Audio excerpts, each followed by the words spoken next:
Guys welcome back to our SK Manav channel. तो हम लोग देख रहे थे पैट इन कल्टीवेशन वर्ल्ड। तो बिना किसी देरी के शुरू करते हैं। तो स्टार्टिंग में हम लोग देखते हैं सनमू को, जो कि बोलता है क्या तुमको रिकवर करना है क्रॉप्स को। आखिर वो कहाँ मिलेंगे? वो समुद्र के किनारे मिलेंगे। और तो और मुझे बहुत सारे आदमियों भी चाहिए जो कि मेरी मदद कर सके, क्योंकि वहाँ पर एक दो क्रॉप्स नहीं होंगे, वहाँ पर बहुत सारे ही क्रॉप्स होंगे। इसलिए मैं चाहती हूँ कि तुम लोग बहुत सारे आदमियों को ढूंढो, जिससे कि मैं 3-4 महीनों का टैक्स जो है लाइफ टाइम टैक्स उसे माफ़ भी कर सकती हूँ। ये सुनकर सनू बोलता है क्या तुम ये सब कुछ सचमुच कर सकती हो ना? फिर वो बोलती है हाँ हाँ मैं तो कर ही सकती हूँ। वो वहाँ से जाने लगता है और बोलता है ठीक है मैं चलता हूँ, और मैं बहुत सारे आदमियों को ढूंढ के उस रिवर के किनारे ले आऊँगा। फिर वो लड़की उसे डेड पेंडन फेंक के मारती है और बोलती है लो इसे भी ले लो, जब तुम वहाँ तक पहुँच जाओगे तब उस रिवर में डाल देना इसे, जिससे कि मैं तुमसे बात कर सकूँ। सनबू को देखते हैं जो कि बोलता है आउच बहुत ज़ोर से लगी है। फिर वो जेट पेंडन को उठा लेता है और बोलता है ये लड़की तो बहुत ज़्यादा स्टूपिड है, इसने तो बोला है कि 3 महीने का टैक्स फ्री में माफ़ कर देगी। अगर ये इसने ऐसा किया तो मैं तो बहुत ज़्यादा ही फ़ायदा उठा सकता हूँ इसका। मैं तो सारे आदमियों को अपने साथ ही बुला लूँगा, और तो और इस रिवर में क्रॉप्स ढूंढना तो बहुत ज़्यादा ही आसान काम है। इधर हम लोग फिर उसी लड़की को देखते हैं, वो कुछ कर रही होती है। फिर वो अपने जेब से एक कैप्सूल निकालती है बाहर और ज़मीन पर रख देती है। जैसे ज़मीन पर रखती है वहाँ पर फिर से एक महल जैसा घर खड़ा हो जाता है बनकर। फिर रियान बोलती है वो बंदा काम कर ही रहा है तो मैं यहाँ पर आराम से कर सकती हूँ। फिर वो अपने कपड़े को चेंज करके आराम से सो रही होती है, लेकिन तभी वो देखती है कि ऊपर से कोई गाड़ी में आ रहा होता है। ये तो कोई लड़की चौंक जाती है और बोलती है आखिर ये कौन है? फिर हम लोग देखते हैं उस गाड़ी से गैरेज से एक लड़की आती है उतर कर। उसे देख कर रियान बोलती है आंटी आखिरकार आप यहाँ पर क्या कर रही हैं? फिर हम लोग देखते हैं उसकी आंटी बोलती है मैं बच्ची मैं देखने आई थी तुम्हें, आखिरकार तुम्हारा काम कैसा चल रहा है? बोलकर उसकी आंटी उसके पास आ जाती है और उसका कुछ पार्ट छूने लगती है। तभी ये देखकर यान बोलती है आंटी आखिरकार आप क्या कर रही है? फिर हम लोग देखते हैं उसकी आंटी बोलती है बच्ची मैं देखना चाहती हूँ आखिरकार तुम कितनी ज़्यादा बड़ी हो गई हो। यान बोलती है आंटी आप बहुत ज़्यादा बेशरम है। इधर हम लोग देखते हैं उस टांगे वाले को, जो कि ये देखकर बहुत ज़्यादा ब्लश कर रहा होता है। फिर यान अपनी आंटी से पूछती है आंटी ये तो बताइए आखिरकार आप यहाँ क्या कर रही है और आप ये मेरी मिशन को क्यों लेना चाहती है? फिर उसकी आंटी बोलती है बच्ची तुम जितना अपने मिशन को आसान समझ रही हो वो उतना आसान है नहीं, यहाँ पर बहुत सारी मुश्किलें भी आ सकती है। इसलिए मुझे ये बताओ आखिरकार तुमने ये सारे मिशन को कैसे कैसे हैंडल किया है? फिर यान बताने लगती है कि मैंने एक मोती पर चुनने वाले आदमी को पकड़ा है और वो आदमी बहुत ज़्यादा अच्छा है। उसने मुझे बताया है कि इस जगह पर बहुत सारे क्रॉप्स मिल सकते हैं, इसलिए मैंने उसे बोला है कि अगर तुम लोग अच्छे से काम करते हो मैं तुम्हारे 3 महीने का लाइफ टाइम टैक्स को माफ़ कर दूंगी। हम लोग देखते हैं अचानक से जेट पेंडन बाहर की ओर आ जाता है और बहुत ज़्यादा चमकने लगता है। ये देख कर वो लड़की बोलती है आंटी देखिए लगता है उसने कम्युनिकेशन डिवाइस को एक्टिवेट कर दिया है। उसकी आंटी बोलती है ठीक है तुम भी एक्टिवेट कर दो और उससे बात करो। फिर हम लोग देखते हैं इधर सनबू को, जो कि उनसे बोल रहा होता है यहाँ पर सारे लोग आ चुके हैं, आप लोगों को जो भी उनसे बात करना है आप यहाँ पे कर सकते हैं। और एक आदमी आ जाता है और बोलता है उनसे आपने हमें बुलाया था इसलिए हम लोग आ गए हैं, और हमारे सनमू ने बताया था कि आप बेनिफिट्स के बारे में, क्या वो सब सच है? फिर वो हम लोग देते हैं उसकी आंटी को, जो कि बोलती है हाँ हमारा जो बोला था वो सब कुछ सच है। अगर तुम लोग कोई भी इस मिशन में पार्टिसिपेट करेगा तो मैं उसका 6 महीने तक टैक्स माफ़ कर दूंगी, और तो और जिसको भी क्रॉप्स मिलेगा उसके 2 साल तक का टैक्स मैं माफ़ कर दूंगी।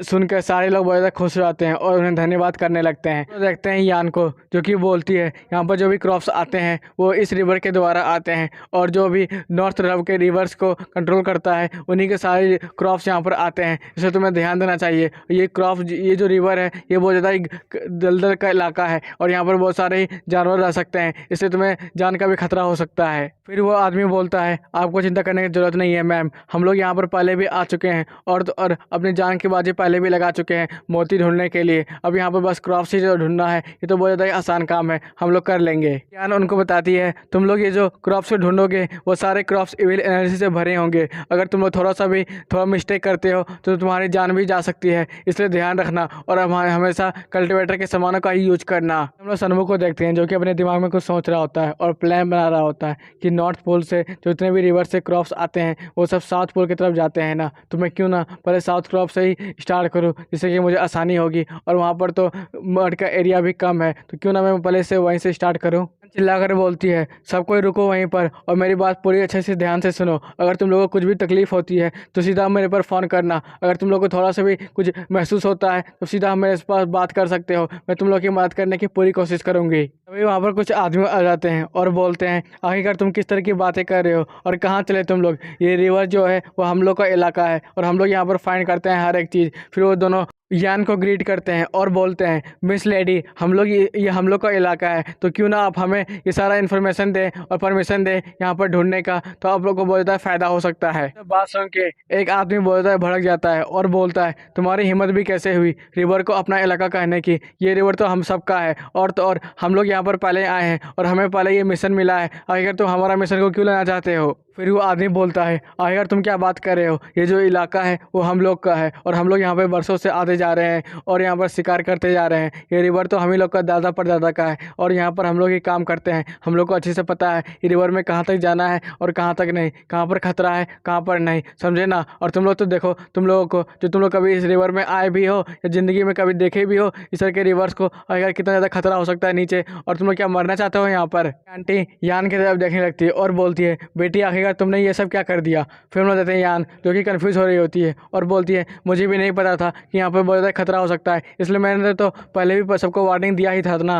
वो उससे बोलता है, आखिरकार तुम किस तरह की बातें कर रहे हो? यहाँ पर जितने भी आदमी आए हैं वो सब अपने दम पर जाने के लिए आए हैं और सब अपने दम पर ही काम करेंगे, आखिरकार हम लोग क्यों जाए यहाँ से? फिर वो आदमी बोलता है, बच्चे तुम बहुत ज़्यादा बोल रहे हो, तुम तो अभी दूध पीने के लायक हो, जाओ अपने घर जाओ और वहाँ पर दूध पियो आराम से। बकवास बात सुन के उसकी आंटी तो अपना माथा पकड़ लेती है और बोलती है, ठीक है, अब तुम लोग सब शांत हो जाओ, यहाँ पर लड़ाई स्टार्ट मत करो, जाओ तुम लोग सब जाओ, और जिसे भी सबसे पहले क्रॉस मिलेंगे उसे मैं रिवॉर्ड दूंगी। सुन के सारे लोग नदी के किनारे आ जाते हैं और अंदर की जो ओर जाने की तैयारी करने लगते हैं। इधर हम लोग सनवू को देखते हैं जिसका अंकल बोल रहे होते हैं, मुझे बहुत ज़्यादा बुरा लग रहा है और डर भी लग रहा है क्योंकि मैंने कभी किसी रिवर के अंदर नहीं गया हूँ और वहाँ पर बहुत ज़्यादा खतरा भी हो सकता है। ये सुनकर सनवू बोलता है, आप चिंता ना करिए, आप बस जाइए, मैं सब कुछ देख लूँगा। फिर वो अपने टूथपिक को बाहर निकाल लेता है और बोलता है, ठीक है तुम जाओ और सबकी मदद करना, और हाँ मेरी अंकल की भी मदद करना। यहाँ पर बाहर में रहकर तुम लोग पर देखूंगा कि कोई बाहर से अटैक ना करे हम लोग पर। फिर हम लोग देखते हैं उस आदमी को जो कि बोल रहा होता है,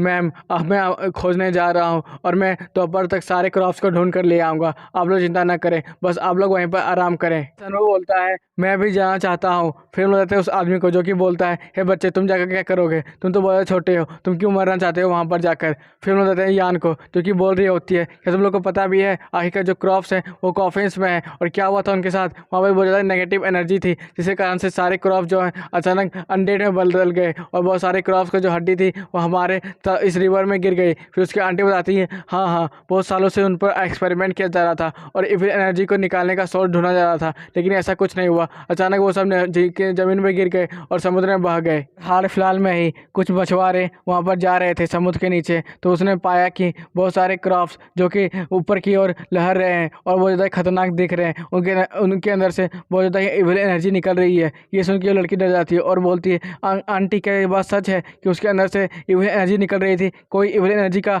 खेती कर रहा था क्या? उसकी आंटी बताती है, नहीं ऐसी बात नहीं है, ये सब बहुत ज़्यादा पुराने क्रॉप्स है और उनके अंदर से बहुत ज़्यादा इविल एनर्जी निकलता है और उनका खेती करना नामुमकिन है। उसके अंदर से हमें तो पता ही नहीं कि अचानक वो बहुत सारे एंशिएंट क्रॉप्स कैसे बाहर की ओर आ रहे हैं। यान अपने मन में सोच रही होती है उस लड़के के बारे में। वो बोलती है, मुझे भी नहीं पता आखिर वो इविल एनर्जी को कैसे कल्टीवेट कर पा रहा है, और तो और उस रिवर में बहुत सारे क्रॉप्स नहीं है, अगर वहाँ पर क्रॉप्स आते हैं तो वो बच्चा भी अभी तक मारा जा चुका होता है और ये गाँव भी अभी तक खत्म हो चुकी होती। हम लोग देखते हैं बहुत सारे विलेजर्स को जो कि नदी में तैर रहे होते हैं, लेकिन तभी वहाँ पर अचानक से एक बीस्ट दिख जाता है। ये देखकर टूथफिश बोलता है, बहुत ज़्यादा दूर लेकिन एक बीस्ट हमारे अंकल की ओर जा रहा है, क्या मैं उसे मार दूँ? फिर हम देखते हैं वो बीस्ट हमारे टूथफिश के पास चले जाता है, फिर टूथफिश उस पर अटैक कर देता है और उसके पूंछ को पकड़ कर काटने की कोशिश करता है, लेकिन वो बीस्ट हमारे घूम करके टूथफिश को खाने की कोशिश करता है। ये देख कर वो लड़की चौंक जाती है और बोलती है, यहाँ पर तो डिमन बीस्ट भी है, ये तो बहुत ज़्यादा खतरनाक जगह है। फिर उसकी आंटी उस डिमन बीस्ट को ध्यान से देखने लगती है और वो बोलती है,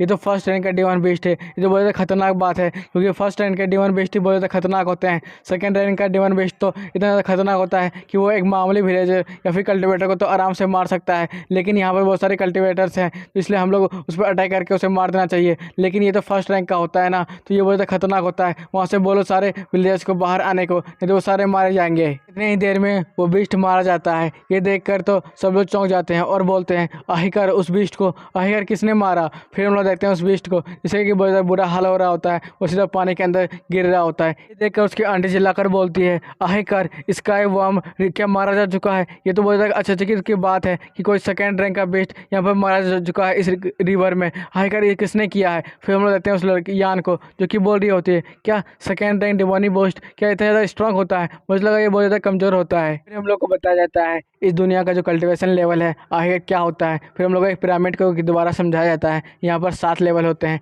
जो लास्ट लेवल होता है वो होता है फर्स्ट ग्रेड स्पिरिट बॉडी रेलम। ये बहुत ज़्यादा खतरनाक रेलम होता है जिसमें हम लोग हवा में भी उड़ सकते हैं आसानी से। इसी के साथ ये एपिसोड में ये खत्म होता है गाइस। अगर आपको अच्छा लगा हो लाइक सब्सक्राइब और एक कमेंट करना बिल्कुल नहीं भूलना। Bye bye Tata.